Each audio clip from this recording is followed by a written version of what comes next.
I am here with CFFC amateur welterweight champion James Las Vegas Lledo. James, thank you so much for taking the time to talk to me. Yeah, thank you so much for having me on. So you have an upcoming fight this Friday, November 7th against Trey Frazier. Just for a minute, kind of talk to me. How'd that matchup come to be and what are you looking to prove out there? After my last fight, I was planning on taking a little break, but when I came in on Monday, did some recovery stuff and got some time to spend in solitude. I figured that my body felt pretty good and I wanted to get back out there. So I let them know that I was looking to get on their next card, and he was the only kid out of the top 25 in the whole country on Tapology to say yes. So that's how it came about, and respect him for saying yes.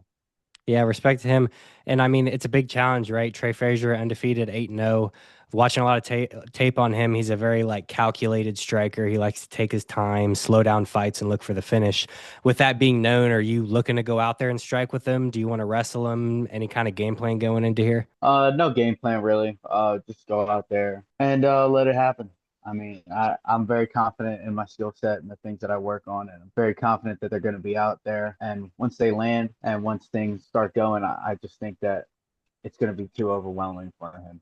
So have you not had like a specific, approach to this camp? Anything specific you're working on, or not really? Nothing that's like tailor made for him. It's just getting better everywhere and growing as a mixed martial artist. And I mean, the only thing that I would really say has been like dedicated towards the specific matchup is that I just had some people go more southpaw for me since he's a southpaw, but he switches, so it's nothing that I haven't seen before.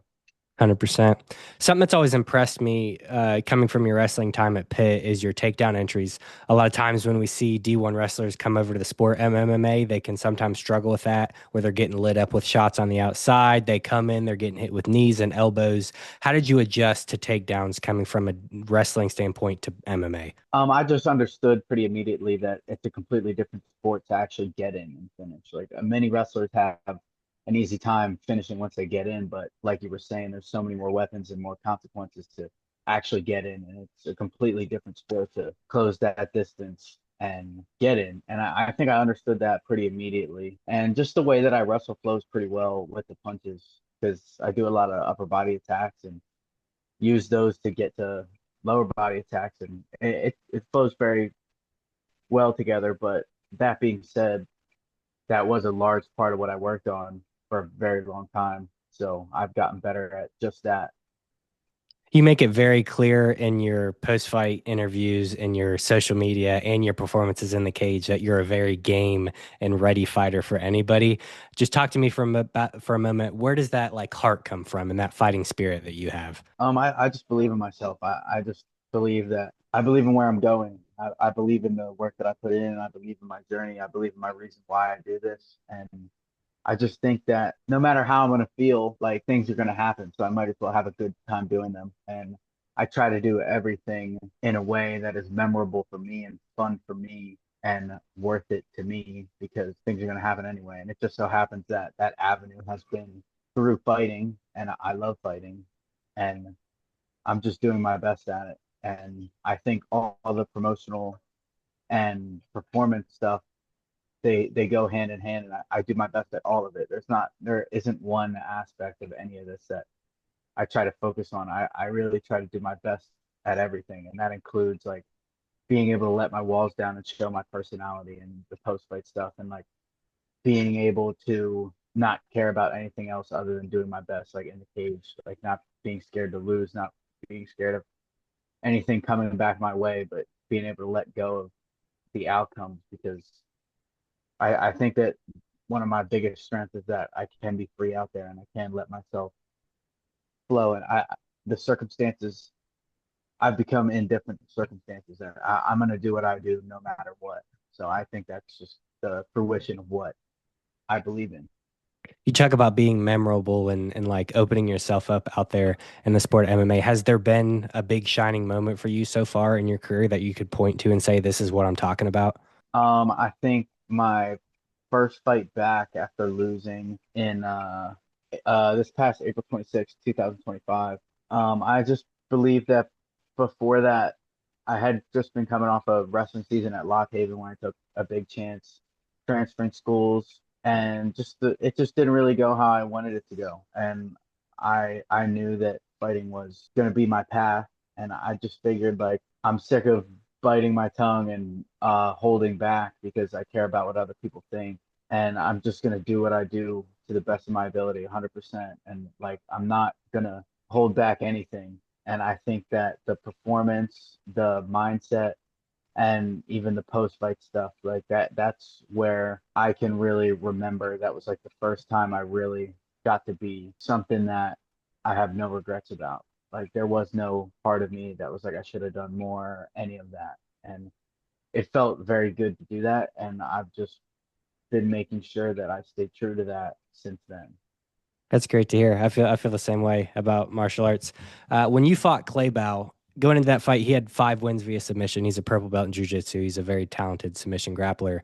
Yet it didn't look like that at all in your fight. I know last time we spoke, you kind of said, maybe part of it was a game plan issue by him. But even nonetheless, what is it about your offensive wrestling that makes it so effective at controlling submission grapplers? It was just I knew that he was going to be throwing stuff up from bottom, so I had to be very solid while I was on top. But I think my takedowns in general are just very explosive and high amplitude, and I think it is very demoralizing for someone that's never been put in that kind of position. I can guarantee that nobody's ever picked him up on their shoulder and did a somersault with him, and 30 seconds later made his feet like face the ceiling and like that Polish. And I just think that he didn't want to get back up. And for his game plan to be Hail Marys from the bottom, it's just not something that someone like me wouldn't already be ready for. And I was ready for that. And it was not a fight that I want to fight every time. I prefer action, and I think I thrive and I flourish in action where I have more opportunities. But that being said, it takes two to tango, and like he didn't do a whole lot on bottom. So it was hard for me to do a lot of stuff on top. But like you said, I at that same time I did shut down everything that he had to offer. And I just believe that's because of my skill set and how broad it can be. So obviously we're laser focused into Friday. We're 5 days out at this point. But with that being said, how much longer do you want to stay in the amateurs? Do you feel like you're still gaining experience and building a resume for yourself, or are you looking to turn pro soon? Um, 10 wins or this upcoming May is my game plan. Like I want to get 10 wins in the amateurs, but I plan on turning pro in May regardless. So whatever comes first, that's kind of where I'm at right now. But I mean, you never know. Things don't always go according to plan, so it could be later, it could be sooner. Yeah, you're obviously game for anything. Like, let's say you get a dominant win on Friday. Do you think you'll be able to find another matchup in that time, or? I got a plan for that, but I'm very confident that I will. I'll definitely have at least one more. All right. Well, any final words for people out there who, debating on tuning in on Friday, debating on buying that ticket, and any final prediction for the fight? If you don't come, if you don't watch, you're a loser, and that's all I have. That's as good as it gets, James. Thank you so much for Thank joining you. me. I have a good one. Thank you.